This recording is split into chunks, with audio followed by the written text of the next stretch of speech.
तो आज हम अपनी फाइनेंशियल लिटरेसी प्रोग्राम का एपिसोड नंबर 7 करने जा रहे हैं, जिसमें मैं आपको बताऊंगा कि एक पोर्टफोलियो कैसे बनाया जाता है। पोर्टफोलियो का मतलब ये है कि जो आपके पास पैसा है या जो आप फ्यूचर में पैसा कमाने वाले हैं, आप उस पैसे को किस किस मोड के अंदर, यानी जो जो हमारे पास इन्वेस्टमेंट के अलग अलग मोड हैं, उसमें किस किस तरीके से, किस किस प्रपोर्शन से और कब कब उसको डालेंगे। देखिए, पोर्टफोलियो जो होता है वो हर व्यक्ति की पर्सनल रिक्वायरमेंट के ऊपर डिपेंड करता है कि उसको कोई शॉर्ट टर्म में कोई पैसा तो नहीं चाहिए, लॉन्ग टर्म में पैसा तो नहीं चाहिए, और इसका प्रोपोर्शन क्या रहेगा। आने वाले कभी 6 महीने में पेमेंट तो नहीं चाहिए, पैसा तो नहीं चाहिए। एफडी के अंदर कितना डालना है, क्योंकि अगर शॉर्ट टर्म के अंदर अगर मान लो उसको पैसा चाहिए, 1 साल के अंदर पैसा चाहिए, तो स्टॉक मार्केट के अंदर डाल करके कोई फायदा नहीं होता। तो उस केस में हम लोग क्या करते हैं, एफडी कर देते हैं 1 साल की, कि चलो 5% तो अपने को मिल जाएगा। ऐसे ही बॉन्ड्स और इक्विटी में हमें कितना रखना है, या एलआईसी कितने की करानी है अगर करानी है तो, और एक मेडिक्लेम जो बहुत ज़रूरी चीज़ है, और बाकी की इन्वेस्टमेंट जैसे पीपीएफ वगैरह हो गया, या बहुत सारी इन्वेस्टमेंट होती हैं इसके अलावा भी, तो उसके अंदर हमें कितना कितना पैसा रखना है। देखिए, जो हम पोर्टफोलियो बना रहे हैं आज, एक सैम्पल पोर्टफोलियो बना रहे हैं, जिसके अंदर मेरी एजम्पशन क्या है, मैं आपको एक स्टॉक मार्केट का बिगिनर मान रहा हूं, और बिगिनर अगर मान रहा हूं तो मेरी एजम्पशन क्या है, मैंने एक एजम्पशन ली है कि मेरे को आपके पैसे की सेफ्टी पहले चाहिए, रिटर्न बाद में चाहिए। इसका मतलब ये नहीं है कि मेरे को रिटर्न नहीं चाहिए, लेकिन मैं किसी ऐसे स्टॉक के अंदर या ऐसी चीज के अंदर पैसा नहीं लगाना पसंद करूंगा जिसमें या तो पैसा 100 गुना हो जाए और या पैसा 0 हो जाए। मैं एक हेल्दी रिटर्न लेकर के चल रहा हूं, लगभग 12 से 15%। तो इसीलिए हम क्या करेंगे, जो पैसे लगाएंगे वो ज्यादातर हमारे लार्ज कैप फंड्स होंगे। लार्ज कैप मतलब जिनका कैपिटल जो है वो काफी अच्छा खासा होता है। अब हम ये जो पोर्टफोलियो बनाते हैं, ये हम सेक्टोरल पोर्टफोलियो भी बना सकते हैं। सेक्टोरल पोर्टफोलियो का मतलब क्या है कि हम क्या करें, हर सेक्टर की एक बहुत अच्छी, सबसे अच्छी कंपनी ले लें, और जनरली कौन सी कंपनी लें, जिसके अंदर प्राइसिंग की पावर हो। प्राइसिंग पावर मतलब जैसे कि अभी आप देखोगे इन्फ्लेशन का टाइम चल रहा है। अब इन्फ्लेशन के टाइम में क्या होगा, जब जितनी भी कंपनियां हैं उनमें से वही कंपनी चलेगी जिनकी प्राइसिंग पावर होगी, मतलब जो कीमतों में जो भी इंक्रीमेंट होगा वो अपने कस्टमर के ऊपर थोप सकती हैं। जैसे मैं एक एग्जांपल दूं आपको, हिंदुस्तान यूनिलीवर। जब से इन्फ्लेशन हुआ है, जब से क्रूड के जो कच्चे तेल के दाम बढ़े हैं, तब से ये 2 या 3 बार प्राइसेस अपने बढ़ा चुके हैं।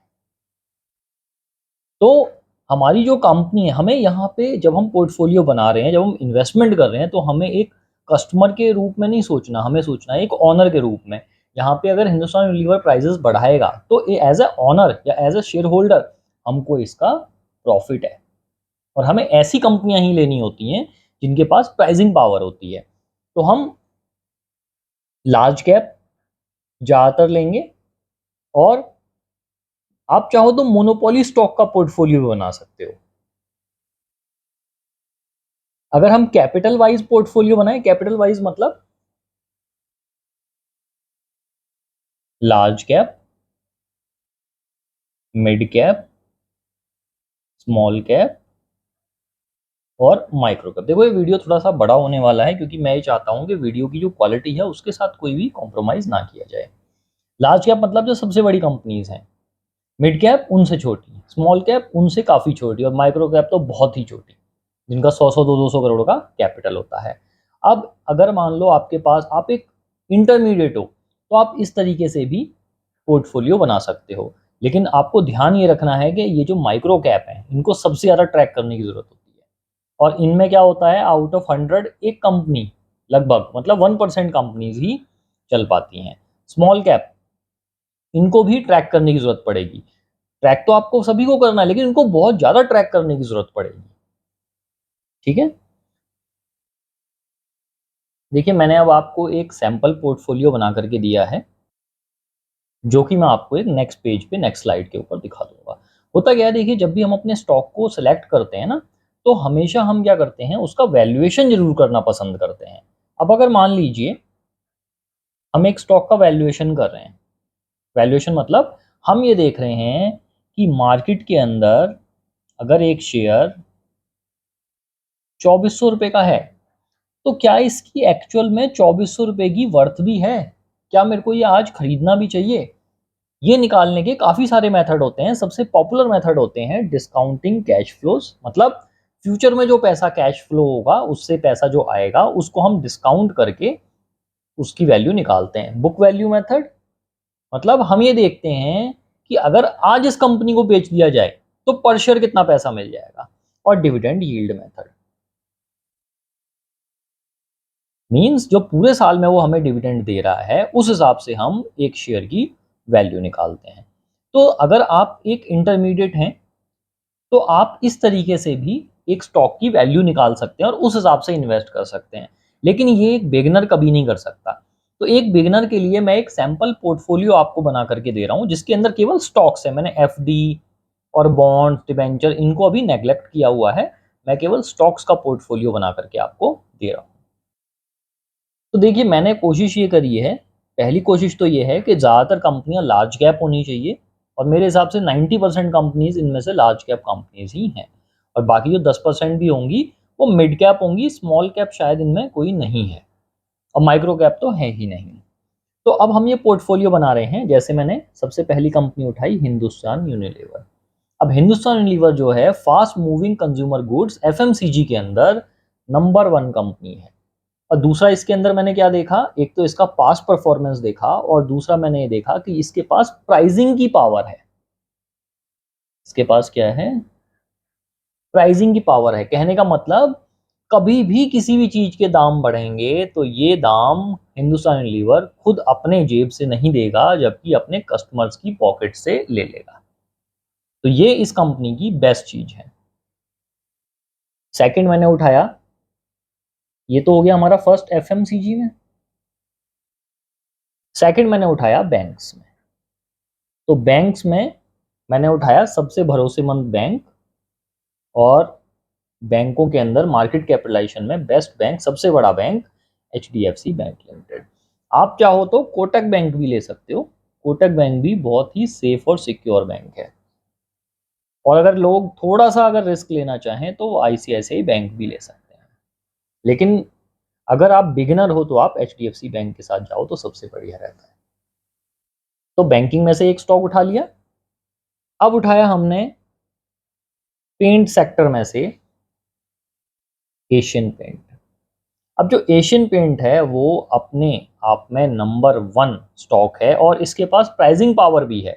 इसके जो कस्टमर हैं वो ज़्यादातर वो कस्टमर हैं जो प्राइस सेंसिटिव हैं ही नहीं, मतलब वो तो जाते ही कहते हैं कि भाई हमें एशियन पेंट चाहिए, सिंपल। तो हमने पेंट सेक्टर में एशियन पेंट उठा लिया। फिर हमने उठाया केमिकल के अंदर पिडिलाइट, पिडिलाइट, फेविक्विक, फेविकॉल। और इन लोगों की एड मार्केटिंग इतनी अच्छी है कि मेरे हिसाब से किसी की एड मार्केटिंग इतनी अच्छी नहीं है। ये हमने बेस्ट स्टॉक उठा लिया। इसके साथ साथ केमिकल सेक्टर से हमने कुछ और स्टॉक भी उठाए हैं, जैसे Aarti industries. Aarti industries one of the best stock है केमिकल सेक्टर के अंदर। तो पिडिलाइट भी हमने केमिकल में उठाया है, आरती भी, लेकिन इनका काम अलग अलग है। इनके जो जो ये केमिकल सेल करते हैं वो अलग अलग हैं। ऐसे ही हमने पाइपिंग में उठाया है एस्ट्रल लिमिटेड, ये पाइप्स बनाता है और अब ये धीरे धीरे केमिकल्स में भी आ रहा है। इसके साथ ही हमने एनबीएफसी उठाई, नॉन बैंकिंग फाइनेंशियल। तो एनबीएफसी उठाई हमने बजाज फाइनेंस लिमिटेड। आप चाहो तो सेकंड प्रेफरेंस एचडीएफसी लिमिटेड को भी दे सकते हो, लेकिन बजाज फाइनेंस मेरे हिसाब से बेस्ट एनबीएफसी है।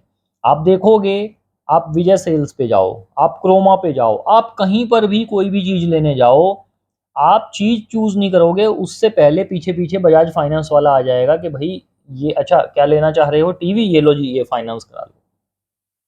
तो ये लोग इतने तेज हैं, ये लोग, इन लोगों का सॉफ्टवेयर सिस्टम इतना अच्छा है कि इन्होंने पूरे इंडिया को इस तरीके से कैप्चर किया हुआ है। मोबाइल के ऊपर ऐसे भक्कर के लोन देते हैं, ये लो जी लोन पे ले लो बजाज फाइनेंस की तरफ से। इसके बाद हमने आईटी के अंदर टीसीएस या इन्फोसिस, इन दोनों को चुना है। टीसीएस सबसे बड़ी कंपनी है कैपिटलाइजेशन के हिसाब से, और इन्फोसिस आईटी में सेकंड नंबर की कंपनी है। तो आप दोनों में से कोई भी चूज कर सकते हो, दोनों ही बेस्ट कंपनीज हैं। मैं जनरली, अगर आप बिगिनर हो तो आप टीसीएस को चूज करें तो ज़्यादा बेस्ट है। इसके बाद डिविस लैबोरेटरी। डिविस लैबोरेटरी एक मल्टीनेशनल फार्मास्यूटिकल कंपनी है, और इसके पास इतने सारे पेटेंट हैं कि जो कि शायद ही किसी के पास होंगे। बहुत अच्छी कंपनी है अगर आप फार्मास्यूटिकल में से कोई देखना चाहें, डिविस लैबोरेटरी। इसके साथ साथ अगर आप ये नहीं लेना चाहते तो आप लालपाथ लैब भी ले सकते हो, Lalpath lab, but best Divis laboratory. ये निफ्टी 50 का भी स्टॉक है डिविस लैबोरेटरी। इसके बाद अगर आपको लाइफ इंश्योरेंस के अंदर लेना है तो एचडीएफसी लाइफ इंश्योरेंस। कुछ लोग कहेंगे एसबीआई लाइफ इंश्योरेंस भी लेना अच्छा है, वो भी मैं मानता हूँ अच्छा है, ऐसे प्रूडेंशियल भी अच्छा है, बट बेस्ट मेरे को जो लगता है वो एचडीएफसी लाइफ इंश्योरेंस लगता है। एक तो एचडीएफसी का नाम आ गया इसके साथ, अब देखिए एचडीएफसी की कितनी सारी कंपनीज हैं। अब वहां से अगर कोई भी इंश्योरेंस होगा तो वो किसके पास जाएगा? लाइफ इंश्योरेंस के पास। तो एक तो एज इनको वैसे ही मिल गया ना मार्केट के अंदर। इसके बाद रिटेल के अंदर बेस्ट कंपनी मेरे को लगती है, जब तक रिलायंस रिटेल का आईपीओ नहीं आया तब तक तो डीमार्ट। और डीमार्ट का एक मॉडल इतना अच्छा है इनकम का कि उसे देख करके आप कहोगे वाह क्या मॉडल है। ये लोग कभी भी कोई भी प्रॉपर्टी, आपको पता ही होगा जैसे बिग बाजार टाइप होता है, या आपने मेट्रो कैश एंड कैरी देखे होंगे जगह जगह पर, उसी तरीके से डीमार्ट एवेन्यू सुपरमार्ट काम करता है। ये कभी भी कोई भी प्रॉपर्टी किराए पे नहीं लेते। ये सबसे पहले प्रॉपर्टी को बाय करेंगे, परचेज करेंगे, और उसके बाद उसके अंदर ये काम करते हैं। ये हमारे श्री राधा कृष्ण दवानी जी का स्टॉक है। आप ये देखिए कि इनका इन्वेंट्री कंट्रोल इतना अच्छा है कि जो रिलायंस वगैरह या बाकी के जो रिटेल हैं, वो अगर 30 दिन में कोई चीज़ बेचते हैं ना, तो ये उसी चीज़ को 10 दिन में बेच करके देते हैं, और इसी वजह से ये अपने सप्लायर से बहुत अच्छे डिस्काउंट लेते हैं, और इसीलिए ये बहुत ह्यूज प्रॉफिट्स में जा रहे हैं। तो अभी कुछ टाइम तक, कम से कम मेरे मेरे हिसाब से कम 5 से 10 साल तक इसके अंदर प्रॉफिट्स जो आएंगे वो सुपर डुपर नहीं आएंगे। हालांकि बहुत अच्छे प्रॉफिट्स आ रहे हैं, अभी मैंने इसका Q1 का भी रिजल्ट देखा, वो भी अच्छा आ रहा है। बट जैसे ही 5 या 10 साल ये सारे के सारे एक्विजिशंस कर लेंगे ना प्रॉपर्टीज के, क्योंकि अभी इनका सारा कैश फ्लो किस में जा रहा है? प्रॉपर्टीज में जा रहा है। जैसे ये एक्विजिशन कर लेंगे ना, उसके बाद इनके कैश फ्लोज और प्रॉफिट बहुत अच्छे से बूम करेंगे, मेरा ये मानना है। इसके बाद पीआई इंडस्ट्रीज। पीआई इंडस्ट्रीज अगर एग्रीकल्चर से रिलेटेड आपको कोई भी, एग्रीकल्चर साइंस रिलेटेड अगर आपको कोई भी स्टॉक लेना है तो PI industry is the best stock to take. इसके बाद अगर आपको लगता है, जैसे आजकल क्या हो रहा है, नई नई कंपनीज के अंदर फंडिंग करते हैं ना कि लोग, जैसे आपने शार्क टैंक में भी देखा होगा, नई नई कंपनीज के अंदर वो फंड देते हैं। अगर आपको लगता है कि मेरे को ऐसी कंपनीज में पैसा लगाना है तो आप Naukri.com ले लो। Naukri.com काम ही यही करता है। एक तो इनकी ऑनलाइन सर्विसिंग है अलग अलग करके, और इसके अलावा ये क्या करते हैं, जितने भी स्टार्टअप्स होते हैं उनके अंदर फंडिंग करते हैं। तो ये कंपनी एक इमर्जिंग कंपनी और बहुत अच्छी कंपनी है, बहुत अच्छे नए तरीके के काम ये कर रही है। इसके बाद आती है एक हमारी online advertising company FL India. अगर आपको नए तरीके के या इमर्जिंग चीज़ों के अंदर इंटरेस्ट है तो आप एफएल इंडिया, Naukri.com ये आपके लिए बेस्ट स्टॉक होंगे। इसके बाद हमारा आता है Domino's, Jubilant food works, one of the best stock है अपने आप में। और आप ये देखिए इनकी जो सेल्स है वो पिछले 3 4 5 सालों के अंदर इतनी बड़ी है, हद से ज़्यादा बड़ी है। तो मेरा ये मानना है कि जिस भी व्यक्ति को अगर खाने पीने से रिलेटेड कोई स्टॉक लेना है, जैसे आजकल आप देखोगे बर्गर किंग भी आ रखा है, मिसेस बैक्टर्स भी आया हुआ है, तो अगर आपको खाने पीने से रिलेटेड कोई भी स्टॉक लेना है तो जुबिलेंट फूड वर्क्स बहुत अच्छा स्टॉक माना जाता है। इसके बाद अगर आपको क्रेडिट कार्ड से रिलेटेड, वैसे तो बहुत सारे बैंक भी क्रेडिट कार्ड से रिलेटेड काम करते हैं, लेकिन सोलली अगर क्रेडिट कार्ड की बात करें तो एसबीआई कार्ड ही एक मोनोपोली कंपनी है स्टॉक मार्केट के अंदर। तो आप एसबीआई कार्ड को ले सकते हो। आपको पता है, देखो जैसे जैसे जनरेशन हमारी आगे जाती है, वैसे वैसे बढ़ती है, वैसे वैसे ही जो यंग जनरेशन है वो क्रेडिट कार्ड को बहुत ज़्यादा ऑप्ट करती है। और इंडिया जो है इस टाइम पे बहुत ज़्यादा डेवलप कर रहा है। तो मेरे हिसाब से मेरा ये मानना है, ये मेरे भी पोर्टफोलियो के अंदर स्टॉक है, मेरा ये मानना है कि जैसे-जैसे ये आगे को क्रेडिट कार्ड की रिक्वायरमेंट बढ़ेगी ना, तो एसबीआई कार्ड जैसी कंपनियाँ बहुत double fold, triple fold sales अपनी देंगी। इसके बाद टाइटन कंपनी लिमिटेड, इसको कौन नहीं जानता। राधा किशन दमानी जी, सॉरी, राकेश झुनझुनवाला जी जो हैं, कहा जाता है कि इसी कंपनी से अरब खरबपति बने हैं। तो इसको तो कुछ बताने की ज़रूरत ही नहीं है, आपको पता ही होगा। तनिष्क हो गया, टाइटन हो गया, घड़ियाँ आती हैं इनकी, ज्वेलरी आती है, ये सारा टाइटन कंपनी लिमिटेड काम करते हैं। और इंडिया के अंदर आपको पता है ज्वेलरी से रिलेटेड कितनी ज़्यादा रिक्वायरमेंट होती हैं। इसके अलावा अगर आपको गोल्ड लोन से रिलेटेड कोई कंपनी चाहिए, हालांकि इस टाइम पे बहुत सारे बैंक भी गोल्ड लोन का काम कर रहे हैं, लेकिन मुथूट फाइनेंस अपने आप में ही एक स्टॉक है जो बहुत माना जाता है गोल्ड लोन से रिलेटेड। और इसके बाद Reliance industries limited. Reliance industries limited अपने आप में ही एक ग्रुप ऑफ स्टॉक है। जैसे कि आप देखेंगे, टाटा है ना, टाटा कंपनी ने अपने डिफरेंट डिफरेंट इंडस्ट्रीज के स्टॉक अलग अलग लिस्ट करा रखे हैं, लेकिन रिलायंस जो है इसका अभी अलग अलग कोई भी काम अलग से लिस्ट नहीं है, सारा काम रिलायंस इंडस्ट्रीज के अंदर लिस्ट है। तो ये तो पूरी एक ग्रुप ऑफ कंपनी ऑलरेडी कहा जा सकता है। तो मैंने आपको एक सैंपल पोर्टफोलियो बना करके दिया, और ये सभी कंपनियों के बारे में मैंने थोड़ा थोड़ा आपको बता दिया। देखिए, मैंने पहले भी कहा था, ये जो वीडियो है थोड़ी ज़्यादा लंबी बनेगी, क्योंकि मेरा केवल ऑब्जेक्ट आपको बताने का ही नहीं है। कुछ स्टॉक मार्केट में स्टॉक को पिक करते हुए जो नए बिगिनर्स जो लोग होते हैं वो बहुत ज़्यादा गलतियां करते हैं। तो वो डूज और डोंट्स भी मैं एक बार नोट करके लेकर आया हूँ, जिनको मैं एक बार पढ़ना चाहूँगा। जैसे कि नंबर फर्स्ट देखिए क्या लिखा हुआ है, people follow information that support their beliefs and disregard conflicting information. तो लोग क्या करते हैं, एक स्टॉक खरीद लिया, अब उसके पीछे पड़ जाएंगे, चाहे वो अच्छा हो बुरा हो। अब भैया हो गई, एक बार गलती हो गई, अब उसको बेचो और आगे चलो। अब होता है ना, जैसे लोग कहते हैं ना, देखा देखा देखा, मैंने बोला था ना ऐसा ही होगा, मैंने बोला था ना ऐसा ही होगा। ये एक तरीके से क्या है, अपने बिलीफ को आप कहीं ना कहीं सपोर्ट कर रहे हो। आपको स्टॉक मार्केट के अंदर जो चीज जैसी है उसको वैसे ही देखना है। आपने कहीं भी किसी भी चीज के लिए बायस नहीं होना है, ठीक है। इन्वेस्टर ट्रेड टू ऑफन, ज्यादा खरीद बेच बार बार नहीं करनी है, लॉन्ग टर्म के लिए होल्ड करना है। Investor holds to loser longer than sell winner faster. ये देखा गया है कि जब आपको किसी शेयर के अंदर लॉस होता है ना, ये जो फर्स्ट पॉइंट है उसी का एक एक्सटेंडेड पार्ट है। जब आपको किसी स्टॉक के अंदर लॉस होता है ना, आप क्या करते हो, जिद पे अड़ जाते हो, नहीं जी कभी तो प्रॉफिट में आएगा, कभी तो प्रॉफिट। अरे भाई, जब अच्छी कंपनी नहीं है तो प्रॉफिट में कैसे आएगी। अब वोडाफोन आइडिया 300 रुपए से अगर 3 रुपए पे चला गया, अब आप उसको आज भी होल्ड करके बैठे हो, मेरे हिसाब से जब वो 300 रुपए से 3 रुपए पे गया होगा ना, उसने बहुत सारे मौके दिए होंगे बिकने के। हालांकि लॉस में ही बेचोगे आप, लेकिन मौके बहुत दिए होंगे, लेकिन आपने नहीं बेचा, क्यों? आपको लग रहा है कभी तो 3 से 300 पे जाएगा। और जो शेयर आपको फायदा दे रहे हैं, just like for an example Asian Paint, अब हर साल वो 18 से 20% का रिटर्न दे रहा है, तो आप क्या करोगे, अरे भाई ये अब अपने ऑल टाइम हाई पे पहुंच गया, इसको जल्दी से बेचो, क्यों? दोबारा नीचे आएगा फिर खरीद लेंगे। तो ऐसा बिल्कुल भी नहीं करना है। आपको बस एक कंपनी को खरीदना है और उसको फिर धीरे धीरे धीरे धीरे आपने ट्रैक करना है, उसके रिजल्ट ट्रैक करने हैं। Don't enter into bubble.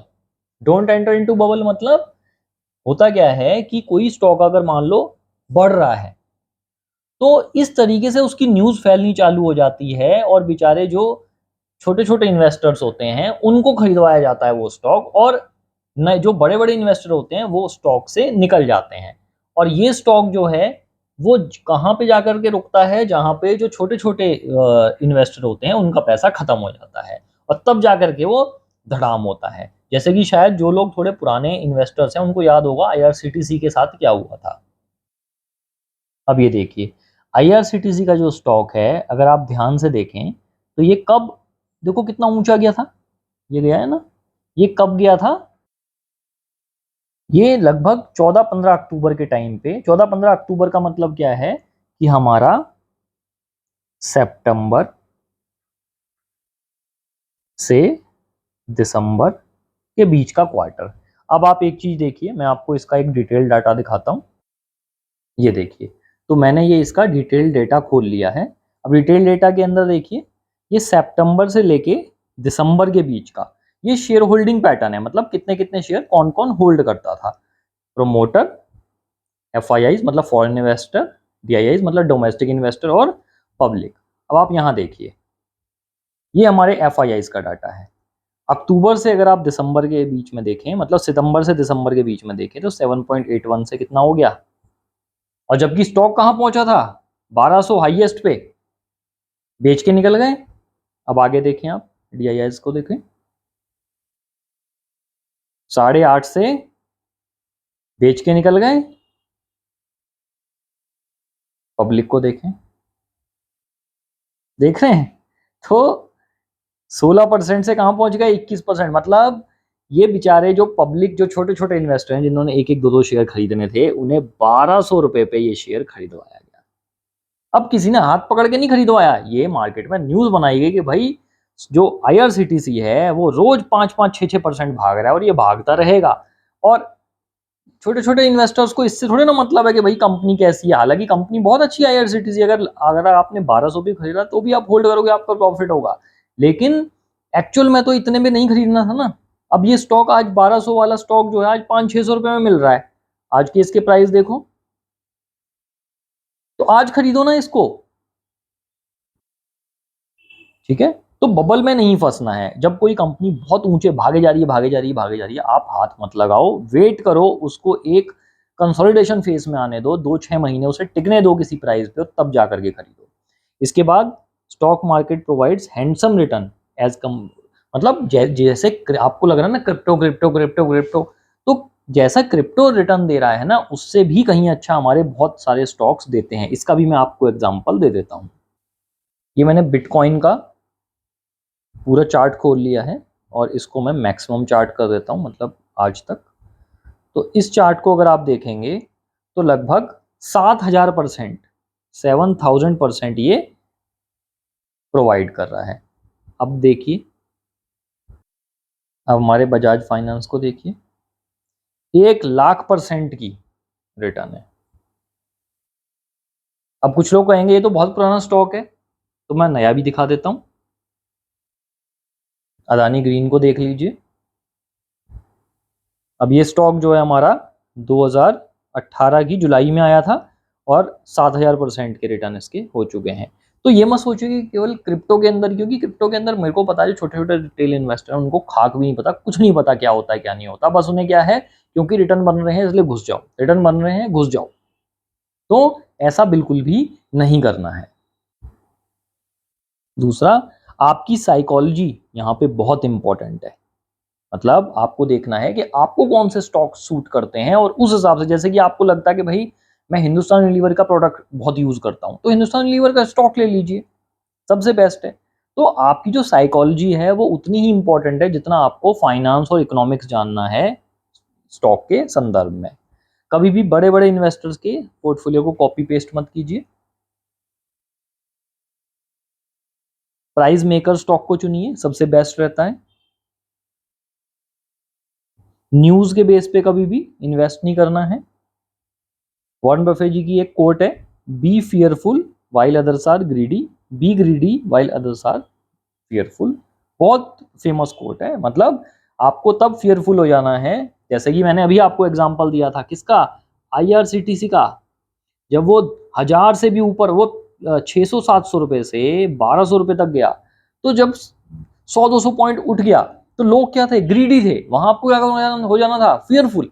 अब आज के टाइम पे क्या है, आईआरसीटीसी में लोग फियरफुल हैं भाई, 500 रुपए, 590 रुपए आ गया, 1200 से खत्म ही हो जाएगा ये। तो आज आपको क्या हो जाना है, ग्रीडी, और आज आपको उसको स्टॉक को लेना है। इसके बाद एक और कोट है जो बहुत इंपॉर्टेंट है, जो शॉर्ट टर्म के अंदर इन्वेस्टमेंट करते हैं उनके लिए। In short term stock market is a voting machine, जितने वोट पड़ेंगे उतना बढ़िया। लेकिन लॉन्ग टर्म में वो एक वेइंग मशीन की तरह है, जिसका भार ज्यादा होगा, जिसके रिजल्ट अच्छे होंगे, केवल वही स्टॉक चलेगा, बाकी स्टॉक नहीं चलेंगे। Don't try to time the market, कभी भी ये नहीं सोचना है कि जब हाईएस्ट पे आ जाएगा तो मैं बेच दूंगा, लोएस्ट पे आ जाएगा तो मैं खरीद लूंगा। अगर आपने किसी अच्छे स्टॉक को उठाया है तो उस स्टॉक को होल्ड कीजिए जब तक उसके रिजल्ट अच्छे आते जाते हैं।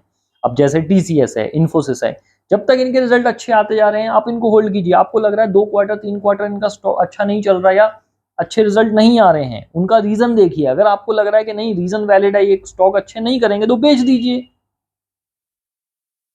Don't invest and forget, rather invest and monitor. ये सबसे इंपॉर्टेंट है। बहुत सारे लोग कहते हैं खरीदो और भूल जाओ, खरीदो और भूल जाओ।